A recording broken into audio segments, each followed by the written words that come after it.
for joining me. This is Kay, back at it with a new video. Press like if you like my video, and don't forget to subscribe. The title of this video is called Don't Own Debt, Own Assets. Now, this is a disclaimer, information purposes only. Okay, let's get started. If you had $5, right, and you took that $5 and you put it under your mattress, right, how much will you have in 5 years? You're going to have $5. It's not going to go anywhere. But what's going to happen is, with inflation, it's going to be worth less. You got me? It's going to look like $5, right? But that $5 is going to actually have less buying power.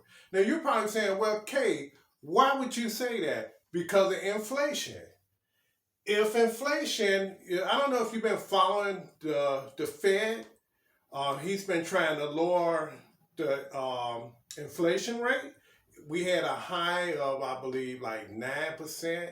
Don't quote me on it. And he brought it all the way down to 3.2%, right? Okay, so if you got $5 and inflation is at 3.2%, well, take your calculator, go to percentages, and do 3.2% of $5, and it's going to be less than $5. So that's where you lose money. Because why? Because when you put your money under your mattress, it's not going anywhere. It's just sitting there, right? That's why when you hear people say they don't save a lot of money in cash because cash doesn't do anything. It's good to have some cash in case of an emergency. You want to have a few bucks around, so this way, you don't have to go asking other people for money. But other than that, what should you do?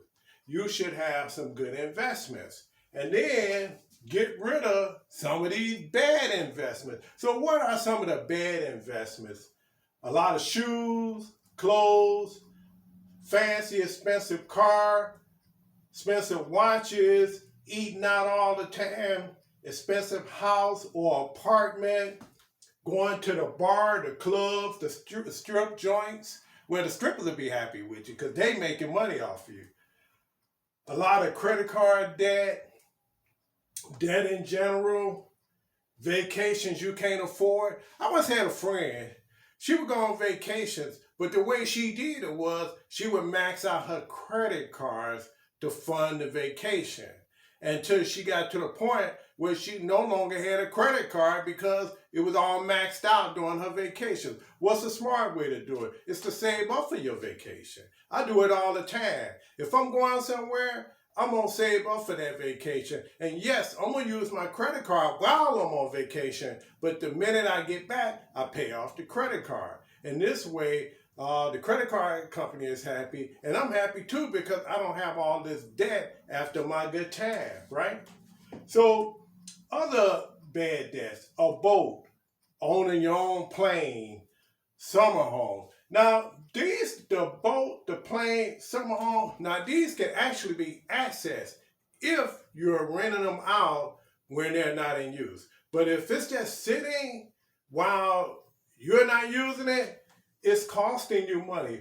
All of these things right here cost money. They're not bringing in money. Money is going out, and fast, right? So let's move over here. What are some of the good investments? Education, because if you got a good education, you'll get a better job. But that education got to be in something that's in demand. You don't want to take up something that's going to be useless to you, because I've seen that so many times. People go to school for one thing, but they doing another thing. So that's a waste of money. So you want to, whatever you go to school for, do a little research. Make sure it's in demand so when you get out, you can get a job. Okay? The next thing, stocks, bonds, and electronic traded funds. This is my favorite right here. I love stocks because stocks are easy to buy. You own a part of a company and you don't have to manage it. You don't have to do anything. You let the professionals handle that part of it. All you do is just buy assets when the money allows. Now, a good rule of thumb with me is if you're working, then you should be buying stocks every time you get paid or every other time you get paid. And this way you building up something. Now, I've had people say, well, Kate, how long will it take for me to make a lot of money? Well, it's like with anything. You know, when you plant a small seed in the ground for a tree, that tree is not going to grow overnight. No, it takes time. So you got to be patient with your investments. And believe me, this is going to outperform that, right? So the next thing, a house, condo, or townhouse. Well, now you're building up equity because over time, you know, your property should be worth more than what you paid for. And if you don't use it like an ATM machine, you know, tapping in your equity, you should be fine over time. The next one, a rental property. If you like to own rental property, I've done that, and that's for another video. You know, now you got income coming in. It's a great tax write-off. It's depreciation, all this other stuff that you got to check with your accountant on.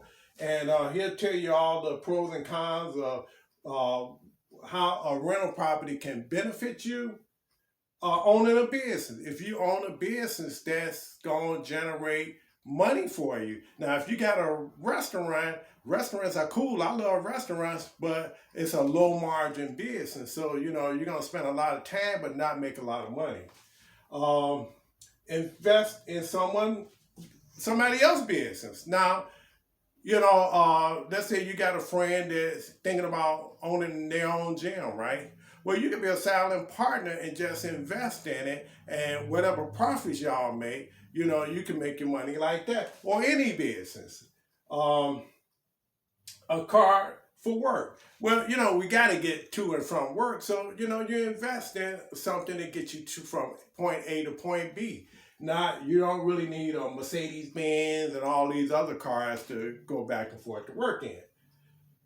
You can have like a ride share business where you can work on your own. You know, I'm not telling you to go do this because that's kind of dangerous now with, you know, people robbing the ride share, but I'm using it as a gig worker, you know, where gig workers are people that do little hustles here and there to make a living.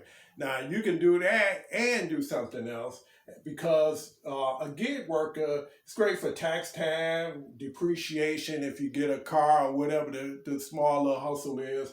You know, all at tax time, you know, you can, you know, see accountant and help you out with it. And plus, it's an asset. You got gold, art, a REIT, which is a real estate investment trust, you know, and then cryptocurrency.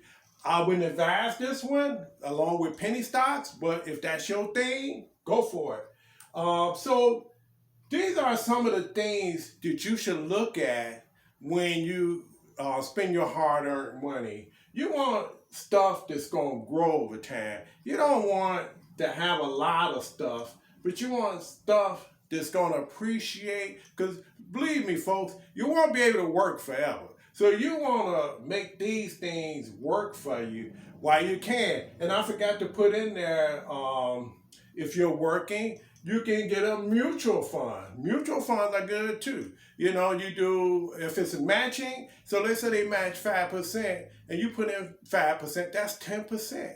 See? So you wanna make your money work for you.